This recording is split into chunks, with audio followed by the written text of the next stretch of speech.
not everybody even gets to 30. Oh, say that. Wow, that was and real. So the wrinkles on our face are a gift. The white hair on our heads is a gift. It's just time that we get to spend growing as human beings. And like you said, just living in the present moment.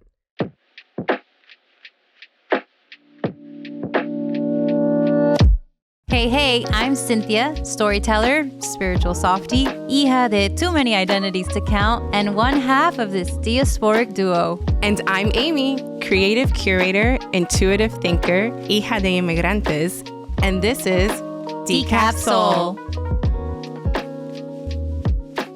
How is it to be 30, flirty, and thriving, but like, do you still feel 30, terrible. flirty while you're married? Like, is that like, because like in the movie she's single, right? She's living this like fun life, but you know, we're like 30, flirty and thriving, but we're married, so like it's not as it's not as flirty. Are we really flirty? No. Damn. So sad. Oh my god. But remember that movie though, like 2000. I don't know when it came out, okay, but I do know it was like the 2000. Fact check. Google it. When 13 going on 30 came out. 13 going on 30 came out in 2004. Ew. 21 years ago. We birthed a whole human by then. Yeah, we were. I was 10 when it came out. We weren't even 13. Wow, that's why it was like such a. Yeah, that's like wow, we were entering and like she's that. in New York. Yeah, yes. So we were entering like preteen, teenager, and that's why it was like it was they very hit impactful. The right demographic. Yeah, honestly. they really did. Welcome everybody to Decaf Soul. My name is Cynthia, and this is Amy. We're so excited to be talking about this episode. It's all about 30, flirty, and thriving. How far into your 30s are you, Amy? No, it's about to be 1 year that I've completed the 30 cycle. I'm about to turn 32 in January. Dude. And it doesn't even feel real. Like, I feel the same. Like, I feel like I should be more adult than I am. Like, sometimes I'm like, I don't take things seriously enough. But maybe that's just like, that's great though. You know what's funny? I remember like working at one of the restaurants that I worked at and being around a bunch of the 30-year-old like bartenders and waitresses. And I remember because I was like 19, 20, just like out of college and being like, they all look so young. Like, I don't know why in my head 30 when I was younger looked a lot older. So much older. And then when I get into the world and I realize that these 30-year-old women look like they're in their 20s and they act like in their 20s. And I was like, wow, it was like a culture shock when I got out of college. And I was like, they're not that different than me. And then now I'm in that place. And there is like a bit of a stature that comes with the age, which is kind of nice that you get from people. And they're like, oh, you're finally an adult, blah, blah, blah, blah. Yeah. But I also feel like I'm not there yet. Do you know what I mean? It's an interesting era, I will say. I too believed, obviously when you're young, you're like 30 years old, like you have a family, you have house, you have kids, you have a really great career, like you're solid, you're set, 401k. That's what you expected it to look like. And it just, I'm like 3 out of all those things. And that's okay. Like everybody has their times and their processes and like I think it's like also a learning curve of like not being hard on yourself about wherever you are in life, Oh, dude. Because it's easy to like be an like, everyday battle. You can't compare. You can't be like, oh, well, look at this person doing all this stuff because then you're going to make yourself crazy, Comparison will kill you. It will definitely kill you. Definitely. But so we were talking about a really big staple movie. I feel like in a lot of people, like, our demographic, our age, and that's 13 going on 30, yes. With the beautiful, lovely Jennifer Garner. That's her name. Okay, who also did Elektra. If anybody knows, that was a great era for her. It was like she was great. Oh my god, so wow. Yeah, like okay, that's like a totally other subject, but. She was great in either of those films. The 13 going on 30, I remember when it came out, we were not 13, but we were sort of embarking closer to that age group. Came out in 2004. Yeah, 04. And all I remember was just like, wow, what a great film. Like, it just basically explained what 30 was going to be about, you know? And it was, and obviously now it's a little different. Well, a lot different, actually. But. Yeah. I mean, like her New York style life, her like, you know, like who's the editor for a magazine. I love that. That's always the New York like dream like job. Go to, yeah, like editor of a magazine, like Vogue, director. What was hers? I think hers was In Style or Cosmo. I don't know what. It's it one or the other. In Style or Cosmo. It was one of those for magazines, her, or maybe it's a fake one, but it's like one of those. Oh yeah, copyright. You know, and so like, you know, there's a lot of those tropes of like the magazine person in New York, like Devil Wears Prada is the same thing, you know? Devil Wears Prada. What an iconic film. I mean, it's just... They're making a second one. They are. I'm so scared about these like number 2 movies after first like so long. Such a long gap, and it's like, damn, this is either gonna like bomb or it's gonna be good. But I know I have a low expectation of it. Even though it's like Meryl Streep and Anne Hathaway and whatever, but you know, like you're still like, so that's the hook, right? Like the old characters are coming back, so like it's probably gonna be good. It's gonna be a good story. It's gonna be fine. Finish whatever you were wondering. Yeah, that's the fun part. You're like, okay, like we made up a version maybe in our head of what happened to Meryl Streep's character, what happened to Anne Hathaway's character, right? But now we get an answer, which is like really fun. Like people have been wondering for years, so that's like really cool. If that's the case, they should make a 13 going on 31, 13 going on 32, and so on. Well, what would be a good nominator for 40? Like 4 going on 40, like. Like that's the only that age 4 going on 40 is I don't think that works. Jump. But it would be nice to have a second story to that. I guess, for Where real. Is because Jenna Rink? Because in the end 32? of the movie, she's not the New York style girl. She's not. like living a completely different life, right? She's like, which, oh my God, now that you make that point, because you're right, she does, you know, she ends up getting married to like her childhood sweetheart. Yeah. And they have a house, and it's like white picket fence, all of that, and it's just like gorgeous, right? Like it's so magical. But then it's like a commentary on like, what do women want? Do they want the fun, crazy lifestyle, or do they want the white picket fence? And you're always, and now that we're in our 30s, there's this kind of like, because we're saying like, well, we don't have that flirty, fun, crazy 30 life, right? We have a very different 30 life, right? But it's still wonderful. There's like beautiful things in our version of our 30s, right? And so it's like, if you think about that, if you think of the movie as a whole and how it ends, it's like it is making commentary. What do women want? Like, what is their ideal life situation? And was it so bad, her life, when she was living as a single woman in New York? No. So why at the end of the movie is the better version her with the white picket fence? When she's married and all that stuff. You're so right. I never thought about that. I think it's like it goes back, you know, to there's this whole phenomenon on social media that's called trad wives. Yeah. And I'm like, what the hell? First of all, I was like, what the hell are trad wives? And then it's like traditional wives. And and these are women that are not even 30. These are women that are so young. There's like there's new studies or like not even studies, but like articles about like how younger people under 30 are just going back to that. I don't want to even say traditional, because it is what it is, but it is what it is. But they're like getting married younger. Yeah. They're having kids younger. And I wonder if it's because they see that in society or like the economic times that we're in, like it's just going to be so much harder if you start later in life. It is an interesting, I don't know, because like culturally speaking, it's interesting. In America, maybe in the United States, with the 20-year-olds to 30-year-olds, like maybe it feels like a new phenomenon, but maybe it's not really a new phenomenon. I think we got so used to the pace of life, and we wanted to have fun, and we wanted to grow, and we wanted to be business people and whatever. And so now there's this shift where you're like, wait, not everybody wants to adopt that lifestyle. There's a lot of people in this. We go back to the same thing for the idea of like in the movie, in 13 going on 30.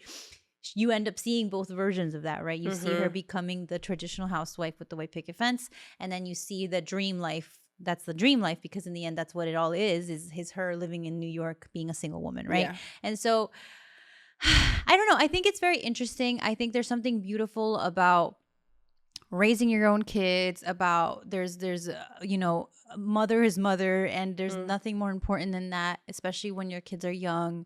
And so I appreciate that. In that sense, I think it's a beautiful thing that there's young people that want to have that lifestyle. That's okay. I think like it gets a little muddy when when it turns into like, oh, like I don't want that, like I don't want a hustler kind of woman. And like you'll Mm. see comments like that on social media. Yeah, And it's definitely. like, I remember one time one guy was like, oh, I'm so glad I got a trad wife and not a hustler wife. And I was like, what? I'm like, because What? like I also you do work hard at home. Like you're not like sitting and doing nothing. Like you're Oh, you're cooking, always. cleaning, taking care of the kids. Like that's not like, if you paid someone to do that, that would be hundreds of dollars a week. Yeah. So for whatever reason, And that- when and your that's wife is just- the one doing it, Right. And that's just us. Like, cause like I like a clean house. yeah, Like, I like to come home. I like to have like the sheets are washed, you know, like there's no dishes in the sink. Like, it's just that it creates that nice peacefulness in the home that you work so hard to get. yeah. Like, it's Like there's the world nothing- is loud and crazy, Yeah. and you want some sort of like calmness at home. That's also a new thing. Like I didn't used to care about those things. I would just like let things slide or whatever. And now I'm like, sometimes I get home and I just want my house to. Now I understand why my mom, like before we left, she had to leave everything in order, girl. right? Like, but when I was younger, I'd be like, can we just leave the house? Just like Oh, just yeah. figure it out when we come back. She's like, no, I don't want to come back to a mess. And now I'm like literally rushing before I leave, trying to clean everything because I don't want to come home to a mess. Yeah. You know, that's the funny thing about Does growing something up. to But your yeah, you levels. start to kind of like being like, oh, that thing that my mom was always saying, like now I'm doing it. And it's like, it's not always a bad thing. Like No. sometimes it's a really I good love thing. that. I love that, you know, yes, at the time was it annoying? Absolutely. But especially like in I know, I don't know about you, but like in Latin culture, like households, like my mom, 7 a.m. Saturday morning, get up, wake up, blasting this salsa music. And I'm like, oh God, she's cleaning again. Oh my And God. it's At like least every your mom weekend. blasted it. Sometimes my mom would just be loud In with silence or like the boom, boom. oh, moving everything and the around, cabinet like, and the cabinets. plates. So And I'm like, like, that's the alarm and clock. that's how we know we have to start moving. Because Yep. if you spend too much time in bed, you're gonna get yelled at. So Yep. you can't just like relax for a little bit, but that's fine, you know. And Yeah. like now I see myself, and I'm like, oh, here I like. We really do recreate certain things, but the older we get, some of those things we recreate them because they're necessary. Because you want yeah. to do things that you want, like things to be a certain way in your Yeah. home and whatever. But Yeah. in that perspective, do you feel like there's part of your 20s mindset that you wish you could have left behind sooner? So I spent a majority of my 20s actually with you, Yeah, which is funny because we met in school and like college we traveled together. So I would say I felt like I had a really good 20s for the most part. Obviously it came with lots of challenges, but would I want to carry anything over, or like you mean leave behind? more of your mindset, not so much things you were doing, but like what were things that you believed in your 20s that you either left behind and you were like, this is not working for me and I need to grow up, or something that you were like, you know, I'm going to continue to grow in this direction? Something in my 20s that I remember, I had a very hard time with navigating relationships. Mm-hmm. And it's not even romantic relationships. It's actually like friendships, which is funny because I hear that a lot lately as women, as anybody, but particularly as women when we get older. We either have our lifers, which is like our lifelong friends from childhood or whatever. Yeah. And like a close knit of like group of people.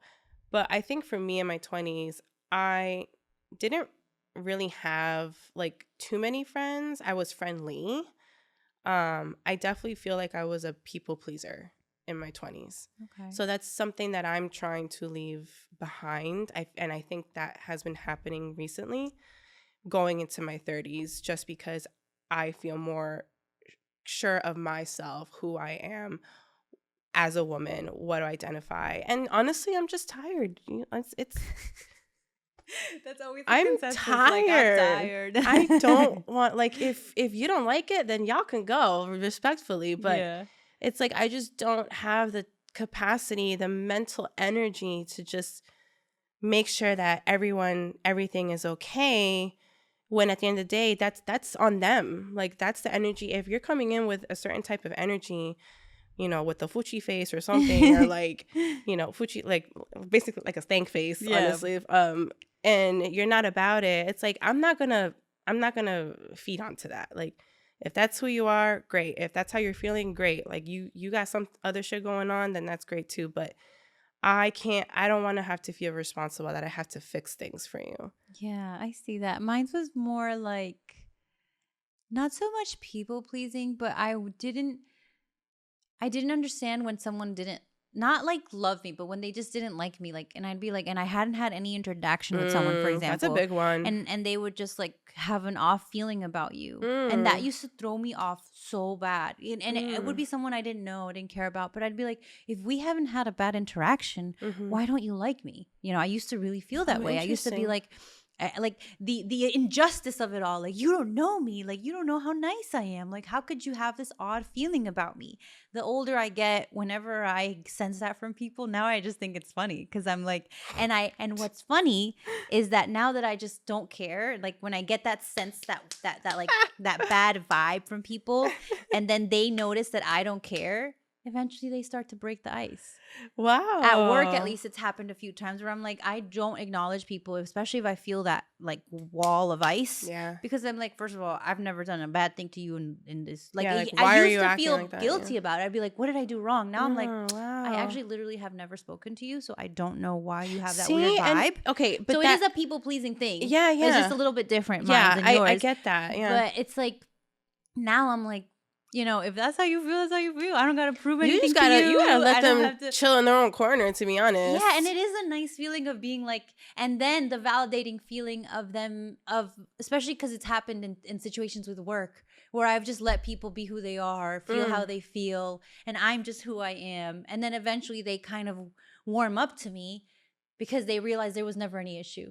Because I didn't feed the dragon. You know what I mean? And that is what I'm saying. It's like, I think that goes back to like your own self. Like, you've done the work, you've done the growing up thing. Some people are not there. Some people aren't there. And it's like, maybe. You wanna like help them out a little bit. You wanna be like, so like, what's going on? Like, tell me. Like, and if you don't want to tell me, like, how can you, it's almost like you gotta read the room a little bit. Yeah. And it's interesting to navigate. Going back to the whole like for relationships, for me, it's interesting for me to like navigate those types of relationships now, because I know right off the bat the people that are okay for the most part with themselves, and that they kind of vibe in the same frequency with me. But then there's some people that still, need a little help, and that's okay. That's all right. That's fine. Yeah, everybody's going through their journey. Yeah. I think also that's a part of growing up, realizing that, maybe people seem angry, maybe people seem annoyed at you, but maybe they're just like annoyed at something. Maybe they're just having a rough day. Generally never maybe know. they're going through the worst day of their life, and maybe they're not crying about it, but they're angry, right? Yeah. And so you don't know. And that's another thing I think that's come with age, where I'm like, I have a lot more patience for people's bad attitude. It's very interesting, because before, what would happen was I would just get nervous. I'd be like, what's wrong? You Let's start try to having figure like it a little out. mini Like, I panic want to attack. help you. Now it's like, like, find your flow, figure it out. I'm here. I'm not going to make it worse for you. But I if I don't know and I don't know you, I don't have any obligation, but I'm always here. The door's always open for lightness and goodness, right? But I don't have to like make everyone better, right? You can't. It's not There's your no job, room. and it's like it's an internal thing that people have to do. And I, I kind of took that weight off of myself of like wanting things to be okay with everybody. It's not perfect. It's not 100%. I think like there's different levels to it. I think it's a little harder in like relationships, like not the friend ones, but the romantic ones. I think, that's a learning curve. But, we all have to go through our ups situations. and downs. Yeah, like we all have to just live life and stuff like that. Yeah, so I get it, babe. Would you say you feel like you're thriving? Your 30s are thriving? I am thriving. Oh, I love it. Was I failing last week? Absolutely. Oh, why? What do you mean by that? So it's 30. I love milestone birthdays. Like, I'm one of those girlies. Like, I love the big, like, 13, 21, 30, 40, 50. So 30, I was so excited to be turning 30, and it was great. And, I changed some things in my life, career-wise, like, I was ready to embark on new journeys, meet new people, just, go back to things that I feel like mattered to me and things that I wanted to grow into. And then, bam, something like really bad happened in the middle of my 30th year. And it changed my whole life around for me. Mm-hmm. Some people might think, oh, whatever, it's brush off the shoulder. But it changed a lot for me because I had based that very thing. I had based my persona, now I say it and now I can say it, around that very thing. So when that thing crumbles, then you crumble. Mm-hmm. So I was crumbling hard every day. And then I realized, you know what? I'm going to have to pick myself back up like I always do. And I did. And don't get me wrong, there's been like nights and days, a lot of nights where I'm like, oh my God, I'm a failure. I can't believe I did. Like, I can't believe this happened to me. Like, just like, woe is me type of thing, and whatever. I'm allowed to feel that, like, whatever. And I'm like, no, you know what? There's got to be other things that I can do. Yeah. And so that's what I did. I kind of shifted my perspective and my focus to whatever skills or practices that I acquired and that thing that had me steady before. I'm just going to use that and just use it everywhere else in other things and other projects. And that's kind of one of the reasons why the podcast came alive too. Yeah. And it's just, it has been a long journey. And now I realize now that I allowed myself to fall continuously. Like, girl, I was in the depths, in the deep depths. And I just found a light somewhere. Many lights, not even one light. I found many lights. And it was up to me to just like reach out. Yeah. Nobody can do it for me. Nobody was going to like, hand me this something else, this new thing, or I have to do it. You have to be the one to be able to do it. And I feel like a lot of women, at least the women that I like to surround myself with, have that same energy in whatever thing that they're doing at the moment. And I've reached out to those women, and that's one thing that I really enjoyed about my 30th year. I still just turned 30. There's a sisterhood out there. There's like a community of women who will think like you, and just uplift you in times of like turmoil, in times of like, I can't do this by myself. And that's what the hell was the question again? Do you feel like you're thriving in your 30s? So that's what short answer. Yes. Now I am. Yeah. Yes. Now I am. Yeah. Will there be other moments? Yeah, I think it's one of those things where all of life is an ebb and flow, and not everything is perfect all the time. But there's this saying that's like, do you feel like you're thriving? I was about to say. So there's this saying that is like, comparison is the thief of joy. Mm-hmm. And when we're doing this thing, when we're getting to a certain age where we see other people reaching milestones that maybe we haven't, or you know, we had a whole different plan and set up in our heads, and it just turned out completely different. Yeah. And so sometimes you're not even comparing yourself to someone. You're comparing yourself to the version of yourself you thought you were going to be. Girl, say that. And so, and even, and that's not real. That's not living in the present. And that's the thing of like realizing and coming to terms with the fact that that sadness is just a waste of energy because you are here, you're alive, you're breathing, you have, well, I mean, in my case, I have all my limbs, I have my health, I can do anything I want. And I have to cherish that because not everybody has that. And so, you know, learning, reframing your brain to just accept things as they are.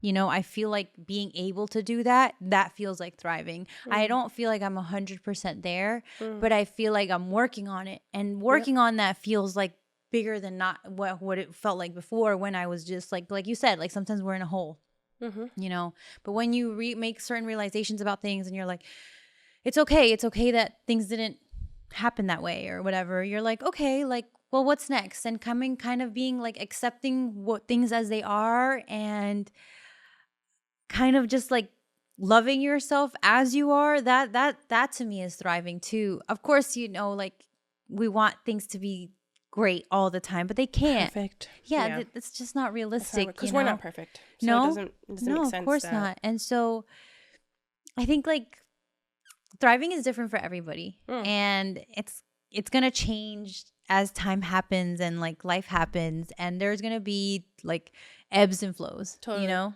but that's just life, you know, that's part of it and part of growing up. And, you know, like I'm curious. So what was your favorite time of your 20s? My favorite time of my 20s.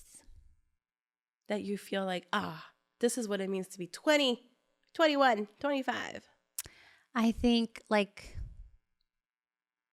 a few years after graduation, I kind of was like, I don't know, I was really like, you know, there's this power to young women that we sometimes associate with beauty and getting male attention. But if we take that out of the equation, if we take the male attention and the need to be beautiful out of the equation, we are so powerful during that time. We're so young and we are just like our womanhood is like growing so strong, and we get so lost like in the I wanna be beautiful, I wanna be seen, I wanna be whatever, right? And like I wish I could take in that energy and not put it onto that situation and just been like in my glow of life, because there was like in my like mid-20s, I would say, like I really felt it. I felt that power behind me, and it was very like exciting, and I'd never felt that way before, and I like it was just different, you know, and I had, you know, it was like exciting, right? And I think to anyone in their 20s, you were hot in that. You still are. But it was just like, I think like I would have loved to be able to harness that and do more with it instead of just that. Like, you know what I mean? Yeah. But now it feels more like, you know how like your 20s feel like a big fire flame and your 30s feel like the blue hottest ember. Do you know what I mean? That. Because like your 20s, you're just like you're all loud over and proud, and you're all over the place. And but 30s like start to slow, but things start to slow down. But there's still a fire in you. There's nothing. It didn't go away. It's just changed, you know. Yeah. And actually, the hottest flames are the bluest, right? And so it's the crazy biggest flames are loud and scary, but actually the hottest fire is the most calm, right? If you think about it, it's that blue, slow flame. This is why we're called Decaf Soul, right? Yes. Decaf Soul, baby. Again, it's just full circle all That's over right. again. What about yourself? What part of your 20s was your favorite? When we traveled. That was actually one of my That was like if there is a checklist of what you should do in your 20s, I feel like we fulfilled that. The time that we traveled was the best time ever. Because it wasn't just the fact of like we're here, we're in Paris, we're in Italy. It wasn't even just that. It was just more like we made it. Yeah, we made it. Like, we were on our own. We were exploring the world together and on our own. It was hard to get to that point. Like, yeah, because like money and life and school, and you got to kind of like a lot of sacrifice. Like, it's different for other people, but you know, like it was for us, for example, it was just not like, it's just like one of those things where like, if I don't think it was like it was meant to happen because it did, but it felt like it wasn't going to happen, right? It felt like such a far away thing that only the like rich students with the ability to do that could go and study abroad. Like, I never thought I would study abroad. And I remember we were in one of the classrooms. It was just you and I was in the middle of filling out the application because I was like, you know what? I'm gonna just apply because there's no one hurting. Oh my God, I remember getting that email saying you got in.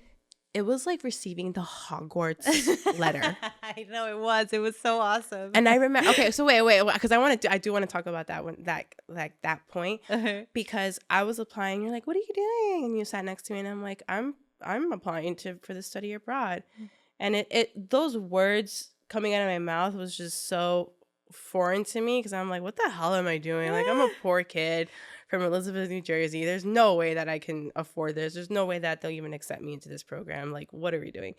And then I was like, you should apply too. And then your face was like, no. And I was like, yeah, like it was like so beyond me. You know what I mean? Exactly. But you did. You did. And then what happened? We were out there. Then we got the Hogwarts letter. Yeah, man. That was such a beautiful time. That was also, I think, between my senior year of college, and those like few years in the mid-20s, like those times were magical. I lived in New York, somewhere in the middle of that. I know, but that was like a lot harder than I. You were really living 13 going on 30 at 25. Wow, I was really living. Yeah, and you know, it was like a dream. It was like a dream life for a little bit. It wasn't perfect, but it was fun, and I learned a lot. And there was a lot of heartbreak, but there was also just like living, you know, and you have to live. Oh my God. Do you remember Broad City? Broad City. Okay, we can't talk about being like our 20s and not mention Broad City. Because it feels like that sometimes. Broad City. I don't know if any listeners, I don't know if you know what Broad City is, but it was a show on Comedy Central, which I don't even know if Comedy Central exists. Yeah. Still do? I'm pretty sure. Well, it was a show on Comedy Central of two young girls in their 20s. And they've been friends like for a long time. They actually met in New York. Yeah. They met in New York, and they were just going through life in New York. But it is so funny because the shit that they would do. They're just like broke. They're just trying to figure life out. Yeah, it was crazy. There's like no direction, but there is some direction. Like one of them is an artist, but she's just like a hot. Like, it's just like, yeah, that's what it felt like. It was like, I have an idea of what I want to do, but I don't know how to do it. Like, you know, and then there's all these there's all this other noise. There's the boys and the this and and the friends, and you want to be popular and you get FOMO. Oh my God, that was the first place. Oh my God. I think Broad City was the first place I heard FOMO from. Me too.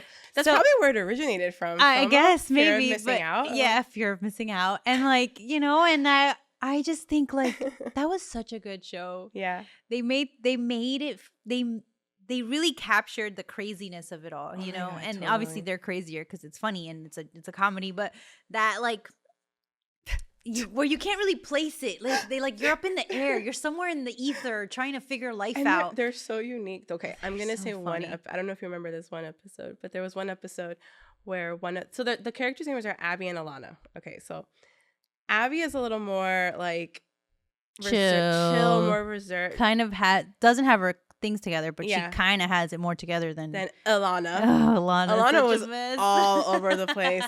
She was crazy. She was all over the place. But I love that because it just balanced their friendship so perfectly.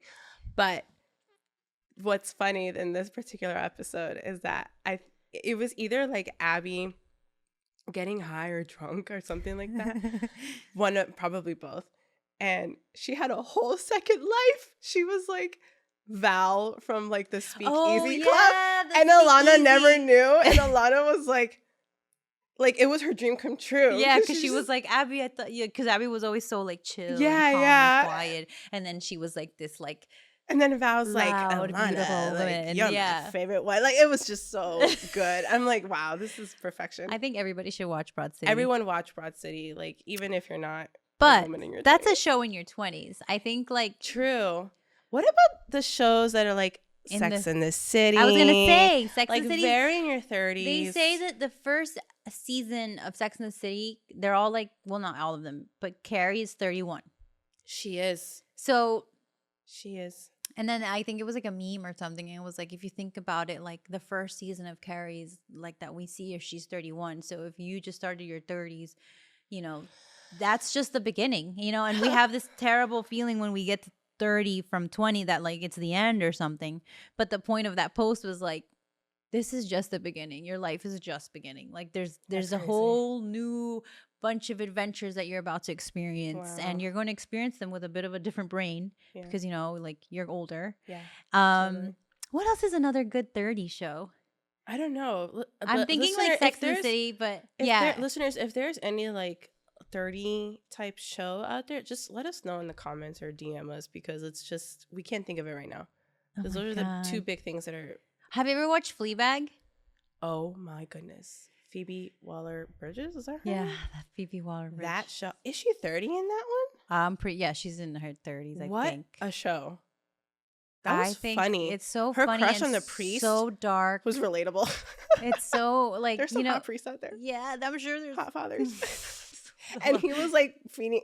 That show was crazy. That show is so good because, you know, with the other shows like Sex and the City or whatever, there's this kind of like glamorized version of life. Mm-hmm. And I think the cool thing about Fleabag is that it's just like you making the worst possible decisions, like being the worst kind of human being. And like, and then having to deal with the consequences of being crappy sometimes. It was a good show. Because like good. Sometimes we also make bad decisions, you know? And like that's the cool thing. I love that show because it just shows the dark side of things and like in a funny way that's very like humor. I think there's somebody said this one time and I'll never forget it because it definitely explained. I think women who are funny are so powerful. There's something. Why do you think that? I don't know what it is. I think when one movie like Bridesmaid, we're talking about 13 going on 30. I think another good movie about whether that's a little like mid or late 30s is Bridesmaids because it really shows right, like there's different levels of life, like the hatred of the other woman that she has being jealous, like, and then her being jealous of that friend, like that tracks. Being jealous of friendships in your 30s. Being jealous of friendships in your 30s. Like comparing yourself to the very successful one that's doing great versus you whose business just got broken down. Yeah, you know what I mean? If you haven't seen Bridesmaids, then like, I don't know what you're doing. But like, but this again, there's that comparison that we do, you know? Like, oh, it's such a bad thing, but those women in that film, like they're comedians. They're like, they are so beyond hilarious. Like, And when you see them in interviews, because I see like these women that are they made their career out of being hilariously funny. They're so calm. Yeah. They're so chill. They're so like they're not like in character. Like they're not in character. Like they've done that. Like that's what they do, and then they just are back to themselves. And I think that's power. There's power in that. There's power in owning like what you can be versus like who you really are. Do you feel like the older you get, have you either dismantled boundaries or have you built more boundaries? Oh, I have definitely dismantled boundaries. Okay, cool. I am now learning to build boundaries. So what I mean by that is, you know, I think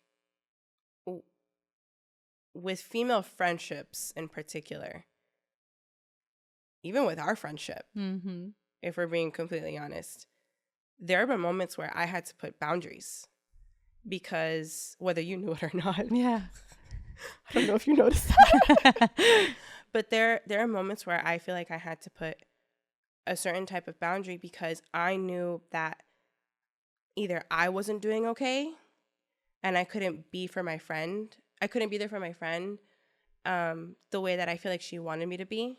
Yeah. Or the other person wasn't doing okay. And I couldn't give her, again, it's almost like same outcome. I couldn't give that person what they wanted, whether if I was feeling bad or if they were the ones feeling bad. And then, so I think I had to change my mindset on that a little bit, because I had to figure out, no, like, Amy, what is it that you need right now in this moment for yourself? Because if you're not going to cater to yourself, then you're kind of like, you're not going to be there for the rest of the people in your life. Okay. I see what you're saying. And I think me putting boundaries is so important, because I care so much about the person, and I just want them to be okay, and I want them to go on this journey of like self-discovery or however you want to call it. Yeah.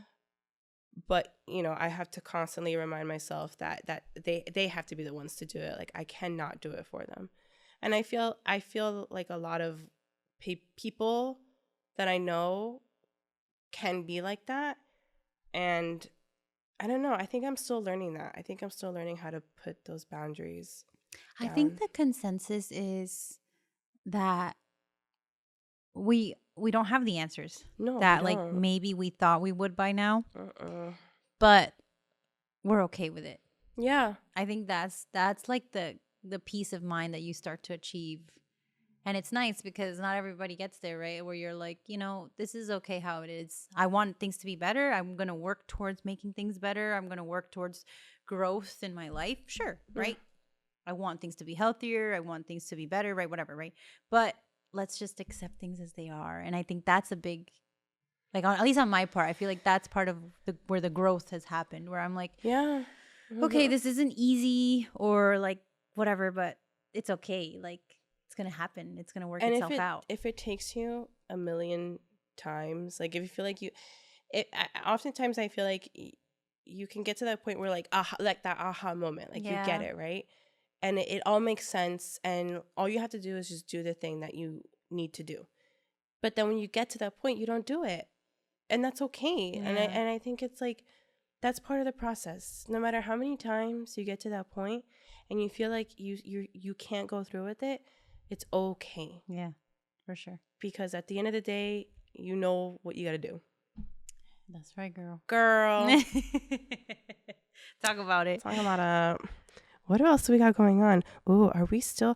Ooh, can I ask you a question? Sure. I'm going to ask you a question because you've been asking me all the questions. Do you feel like, how do you feel like you find the balance between peace and progress? I think it's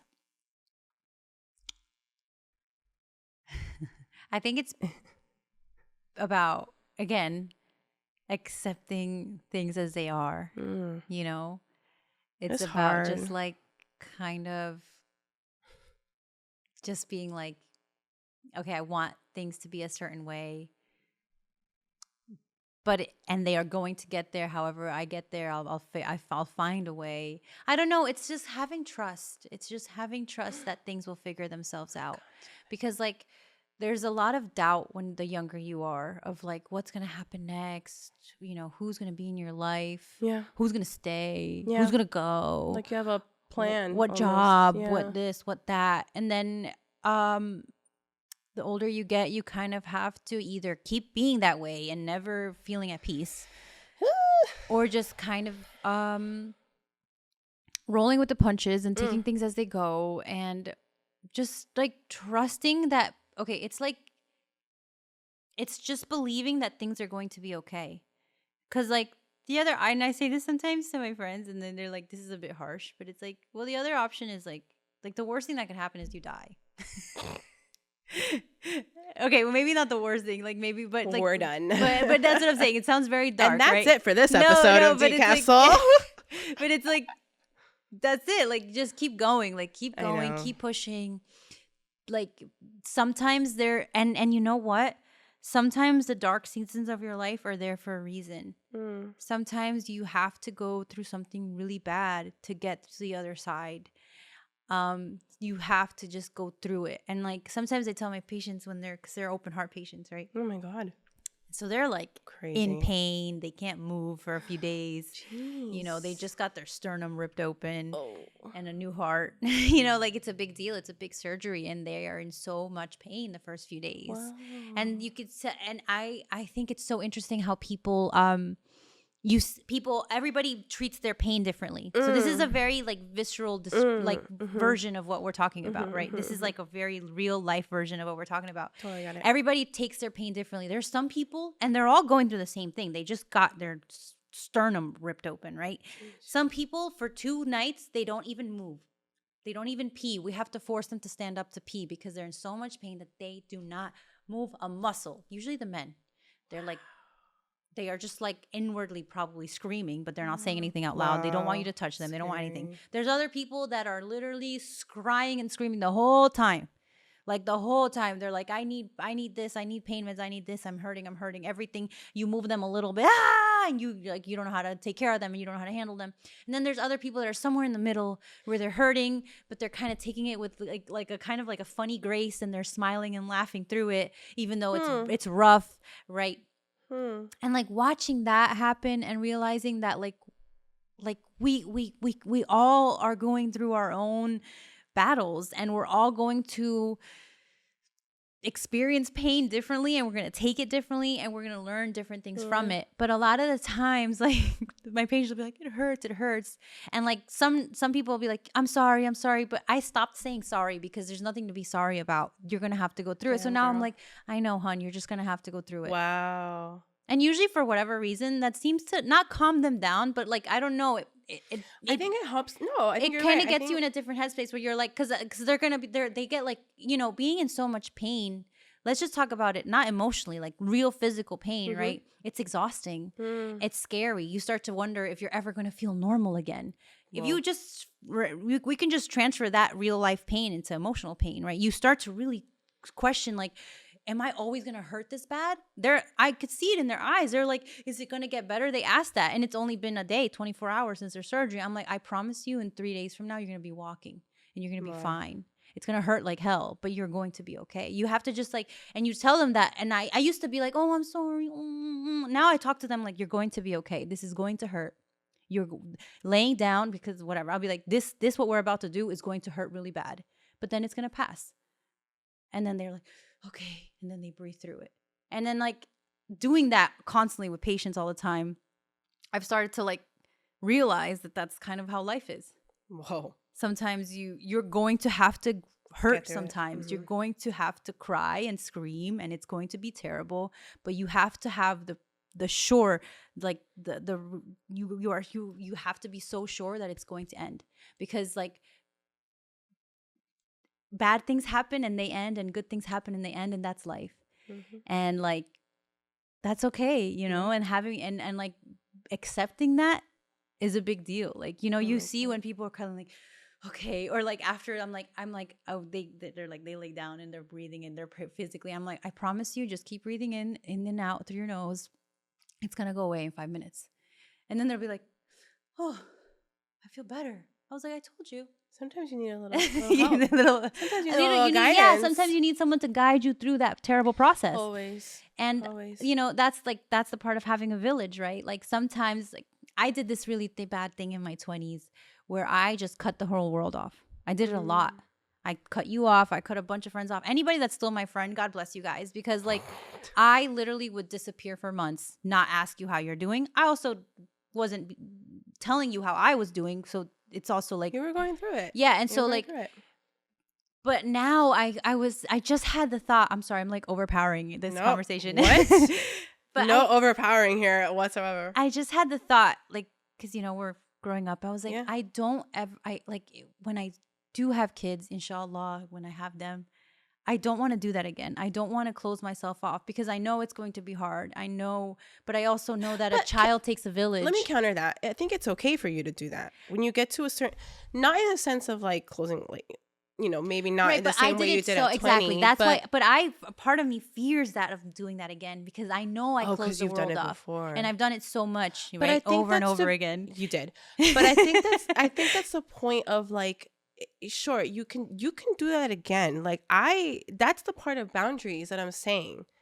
Like, but it's also a boundary I'm putting on myself of not doing it to the point where I don't reach out for help, because that's what I was doing. I wasn't reaching out for help. Okay. I would just like close Okay. myself off into my cocoon and be in misery by myself, not ask you how you were doing, which also is kind of crappy, but also not asking for help. Right. So it's twofold. I'm not asking you how you're doing, and now you, just like in general. Yeah. But like outside in the world, people are like I've lost so many friends. That was a hard thing of growing up too. Of like, I am a little bit strange in the way where I kind of like recede into myself and disappear. And I used to feel so guilty about it, because I'd be like, like I love you as a person. I just can't be around you right now. That's where you need to find the balance. Yeah. And that's the whole point. That's what we're getting boundaries. there. Yeah. I was trying to say balance. Yeah. That's where you need to find the balance, because it's okay that you have moments in your life where you want to be a cocoon and you just want to shut out the world. But just remember that there's still like, you still have that village, like you said. Yeah. You still have that team to support you. You have a team. You have that team. However, whether it's your family, whether it's your significant other, your loved ones, your friends, you still have that team to support you. And it's just finding that balance. Sure, you can be in your cocoon for like, 4 days out of the week. But that one day out of that work week, you can just be like, I'm going to go see my mom. I'm going to go see my family. I'm going to go do this podcast. So it's just about balance. It is about not getting stuck in your holes, I guess, if you want to call them that. You know, it's just about. I get it though. I used to be really angry. It's true. I think I am still, but no, I remember that, like when we would have our funks, because like we're cute and friendly now, but when life happens, guys, we had our times. We would be yelling at each other in the streets. That's oh my god, so literally funny, in the streets, bro. Like what are you doing, man? Like, we were going to a concert. This is so funny. Do you remember we were going to the Caliucci's concert and you were like so mad at me about something? Yeah, I don't know why. I don't remember what it was. I just remember that. you being so mad at me, and I don't remember either. And I yelled at you. Yeah, but it was never. And then you yelled at me back. But I never. I don't. It's so funny that I have no idea what we were mad at each other. Me either. About. And then we got to the concert, we're like, yeah! Like it was so like so stupid. But that's just like, again, that's just, if you're a real, if it's a real friendship, you can have that for as long as we've been friends. Yeah, and even if it's a short friendship, if you can do that with someone, if you can be real with them, if you feel comfortable to be doing. Yeah, I agree. That's a crazy and a unique thing that you don't get with everybody. You know, so if you have those kinds of friendships where you can be like angry and tell them the truth, and then just go back to being like having the time of your life, that's something everyone should cherish, because out in the world, like, not recommending the fighting. Not recommending the fighting, but it is nice to be able to be real with people. Yeah, because once you go out more into the world, you realize that you have to be a little bit careful with some people. Yeah, you have to talk about that. You have to walk on eggshells. You have to make sure you don't say the wrong thing, because they might go say it to somebody, and it's like, I know that. So okay. There are moments where you're right, because sometimes I feel like I tend to have like, I don't want to say no filter. I'm just very direct. Yeah, you are. Okay. And when I hear something that I'm like, that doesn't sound right, then I'll say it. But it never comes from a bad place. It'll always come from like, I'm just trying to tell you that maybe that's not the way to go about things. You know, that's just a different perspective, a different opinion. Yeah. When I was a lot younger, I was definitely more angrier about it. I was definitely more like, you're wrong and I'm right. Like it was, I've learned to not do that, you know, so that's evolution. Also something. Yeah. So, and I've actually learned that a lot from you, because you're so soft. I don't know why that's funny. You always tell me that, and I always think like, am I? She's never, when she's okay, guys. When Cynthia's angry, like, okay, I always make a no. I always joke every time Cynthia and I go out to eat at restaurants, and the waiter or the waitress is super nice, super friendly, and like is having a conversation, and Cynthia's just not having it. Like, and I'm always the one being like, yeah, like that was great, or like that's a good suggestion. And Cynthia's like at the menu like this, like she's just looking down at the menu, and she's just looking up at the waiter, and she's like, yeah, and I'm like, dude, be nicer. Like these people are bringing you your food. And then what's worse is that when the food comes out and it's not what Cynthia ordered or there's something missing, she turns into a ferocious tiger. Like, she gets so mad. Wait. And but the waiter doesn't hear. Like, I'm the one that has to hear it. I'm the one that has. She's like, I don't like this. I can't believe they messed up my order. And I'm like, you're making me sound so bad. dude, Okay, so I worked in restaurants a lot. Okay, but I learned that. I learned from you. I'm like, you know what? Maybe she's right. Like, you're paying for your food. You're paying for it. But I guess it's the way you went about it where I was like, ooh. I think it's, okay, so when my first jobs were restaurants. I was a bus girl for the first time. I've been a hostess. I worked behind the bar. I did everything that you could think of as far as bussing tables, like the whole thing. I've done it, right? Those were my first jobs. And so I think what happens is that we become a bit of a bridezilla, but like the version of when you're getting served, because you're like, I have done this for years. I know the right way to do it. I know, and it's like a bratty thing. Sometimes I have to stop myself, and it's because like you and other friends have pointed it out, but it's also like a thing that like it's just funny because it's like, you're so mean. I'm not mean. I've never been mean. I'm just like, it's the one time where it's so funny where I'm like, well, this is how it should be, because I know that that's how it should be. And I know that's how it should be because I did it for years. So you're doing it wrong. Oh my God. Like, but that's it's not mean. I'm just like, can you please get it together? So like, oh my God. But okay. I think you just heard it. You just heard that attitude, right? That's what it is. And it's the faces, bro.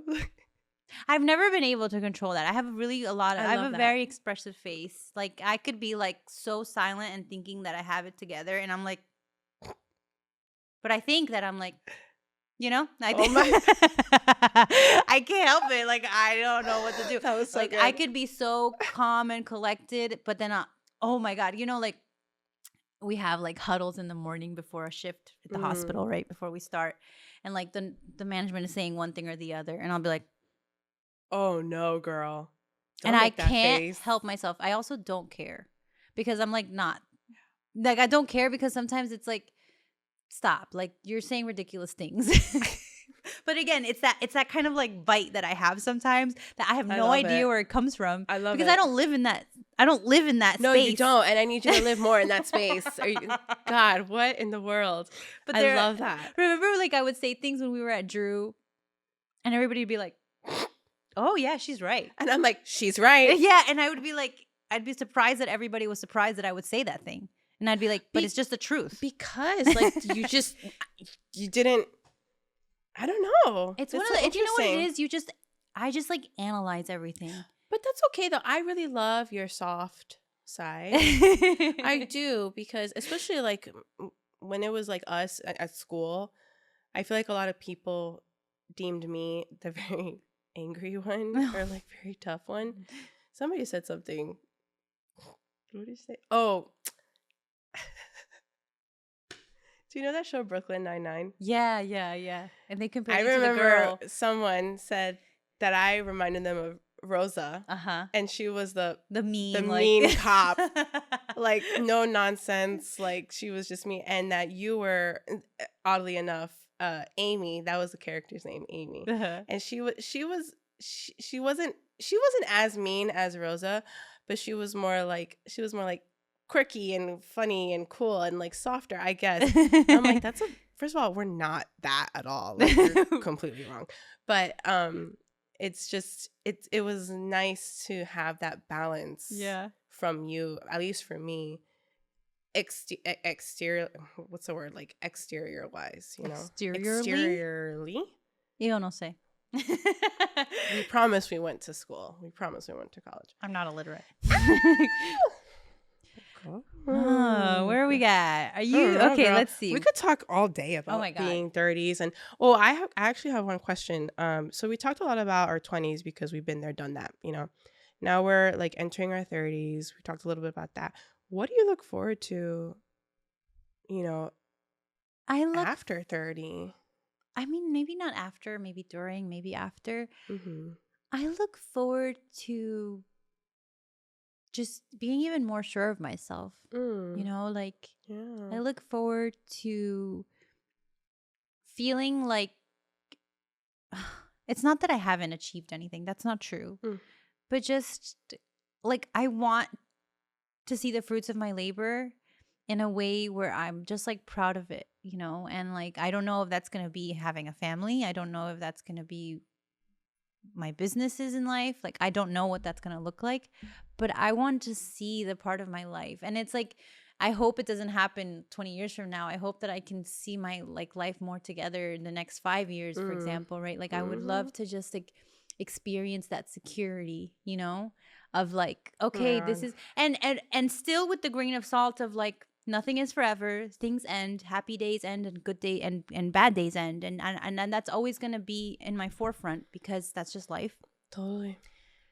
But just like just really having more things figured out would be nice, you know. That's what I'm looking forward to, like just kind of having your footing and like and like I don't know, just like I mean, I agree for you. Yeah. Having more things that to be proud of myself. Like I just want to shine in a way that like you do shine. But just thank you. But just like I'm proud of you. Thank you. But just like I don't know, just like having a fuller picture of what life is going to be. Like I don't know, just like having things more kind of settled, that I would love to just experience that, you know what I mean? Like obviously I'm in that direction, and we're both I think heading in that direction, totally. But it's just like I want to know what that feels like. But it's all a process. Like we're gonna get there, we're going to get there eventually, and you know, God willing, like things will figure themselves out. But I am excited to experience like what life is like when you have more things figured out.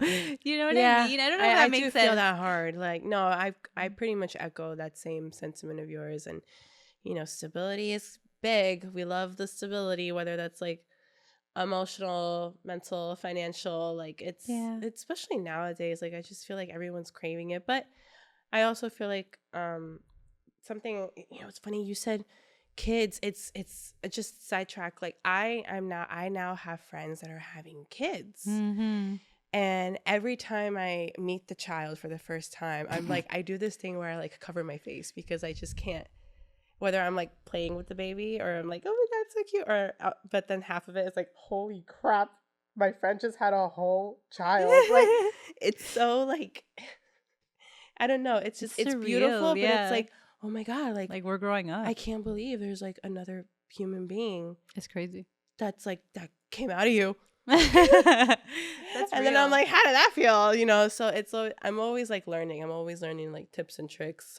And that's a whole nother part of our life that we have no clue about. Like, what's motherhood gonna be like? Girl, have you heard of that movie with Amy Adams? It's called Night Bitch. I saw that movie. And, you know, like she goes through this crazy transformation and motherhood completely changes her. And like she has her own dog thing. But even the moms in the movie talk about how like it makes you feral in a way, but not in a bad way. In like a feet in the ground, like dirt in your hands kind of way. And it's like Night Bitch with Amy Adams. Watch it, guys. Amy. And like I was thinking about that and thinking like there's gonna be more change. Like what do you mean? Like it just never ends. Our bodies like already with hormonal imbalances have to go through more hormonal imbalances? And then eventually we're gonna get through menopause, and you know, it's just like there's oh my god, actually the truth is that like nothing ever settles. You know, that's the real truth. And like that we're always constantly going to be changing, and that's okay. Like it might seem a little scary, but that's totally okay. Like life is constantly going to change, and you're going to change, and your body's going to change, and your definition of what is beautiful is going to change because our faces are going to change, our skin is going to change, you know? I can't wait. And like accepting that with grace. I'm excited I really hope that I can do that, you know what I mean? Because we get so stuck in our like, I want to be beautiful, I'm gonna lose my youth, blah blah blah, stupid things, right? Like that we have in our heads sometimes, right? And I would love to handle age with grace, you know, with just like being proud that I got there, because not everybody even gets to 30. You know? Oh, say that. Wow, that was and real. So the wrinkles on our face are a gift. The white hair on our heads is a gift. It's just time that we get to spend growing as human beings. And like you said, just living in the present moment. which is very difficult, but it's not impossible. No, it's not. It's really just, not. we get in our heads about life and things like that. But Yeah. the truth is that life is beautiful, whether it's hard or easy. We rock. We rock. We are hard workers, whether we're doing the thing we thought we were going to do or not doing something random, whatever. Like, it's just about taking things with grace and taking things day by day. That's, I think, a woman. That's it. Being in your 30s. Oh, girl. It's just the beginning, baby. Are we ready to rock and roll? All right, friend. Okay. Tell me one thing. Share a mantra or quote that's been grounding you in this season before we go. What have I been saying to myself lately?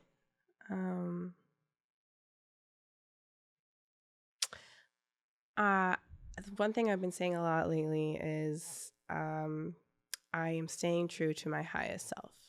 Okay. What does that mean to you? For me, it means that no matter where I am, no matter how I'm feeling, if I just go back to my higher self, whether that's like your intuition or like the little voice inside your head, however way you want to, label it as, whatever it is, a thing that is the most authentic and that puts your mindset into a clearer perspective, that's my higher self. And so if I just go back to that every time I feel chaos or every time I feel peace, it helps me sort of ground myself and remember the balance beam that I'm constantly walking on. That's awesome. Yeah. I love that. Higher self, guys. What about you, babes? What's your mantra during this era? 30 era. 30 era. Accept things as they are and trust that every day is what it has to be. Like, it's okay. Like, even if it's really hard, even if it's okay. Like, that is just part of your story. Acceptance. Yeah. I love that. Well, 30, flirty, and thriving. Thanks, guys, for listening to this episode. Thanks for coming for Decaf Soul, guys. We hope this resonated a lot with everyone out there, whether, women, man, however you identify, in your 30s, not in your 30s, just growing, just growing in life. But yeah, we're here to receive any comments, messages, anything like that. Anybody that wants to reach out to talk to us, publicly, privately, we're here. Yeah, we're always here to hear, here to listen, here to hear, here to hear. Thanks, guys. Bye. Decaf Soul is produced by WNN World News Network. Follow us at Decaf Soul Podcast on Instagram, YouTube, and Spotify. New episodes every Friday.